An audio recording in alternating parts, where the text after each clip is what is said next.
want to share with you tonight just like a little bit of Torah, just like a bissel, not too much, just a little bit of Torah. It's a midrash that I learned first from my teacher, Rabbi Norman Cohen. Midrash is this institution, this collection of rabbinic literature where the rabbis look through Torah and ask questions. Like, what's missing? Like, why? And in this week, we have that famous story of Moses and the burning bush. We know that the bush burns and isn't consumed. Good job, Moses, you noticed the bush. And not only that it was burning, but that it didn't burn up. That's not normal, that's weird, so you went over and heard God's voice. Good. The rabbis say, what was he doing up there? Why was he on top of this mountain in the first place? That's one question. The other is, why Moses? He's just some guy. We learned that last week, the beginning of Exodus. He's kind of a nobody, born to two people. No one special, nothing divine or kingly about his origin. He's just some baby. Happened to be saved, floating down the river, grow up in the palace. But why him and why is he there? So the rabbis imagine this moment. Moses is a shepherd. When I told the story to the little kids in the ECP this morning, we were all sheep. We went, "Bah." If you are so moved, you're welcome to be sheep too. Bah. All right, good. All right. Thank you, Gail. All right. So Moses is a shepherd. He's out tending to the flock. And when he counts them all up, he notices at the end, when it's time to go home, one is missing. And he sees, halfway up the mountain, there's the little sheep is up there, the little lamb.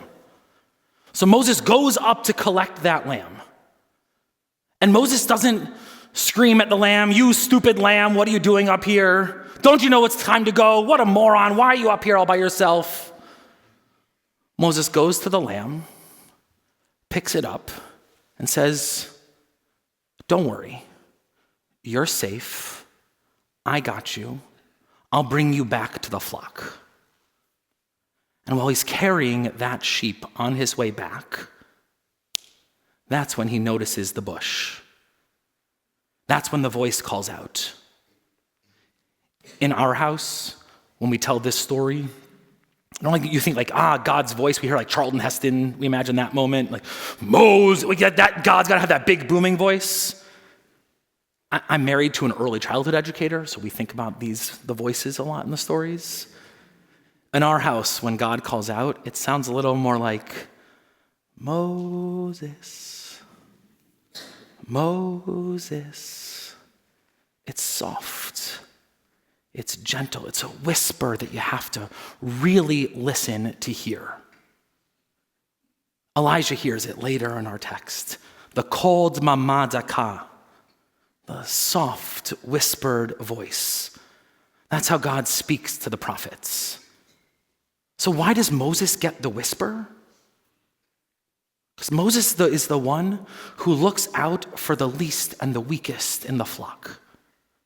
And when they've gone astray, he doesn't yell or curse. He doesn't hit them with a stick or grab them and drag them home.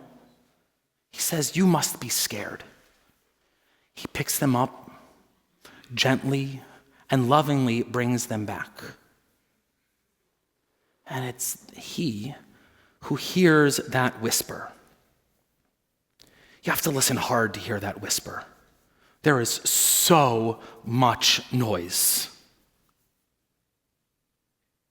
And we're told that the greatest of our prophets, the one who says, "Let my people go," the one who receives Torah and gives us this beautiful body of literature and vision of the world that we can create, he gets it because he notices and he responds with love and patience and compassion so he can hear the voice calling to him amidst all the other noise.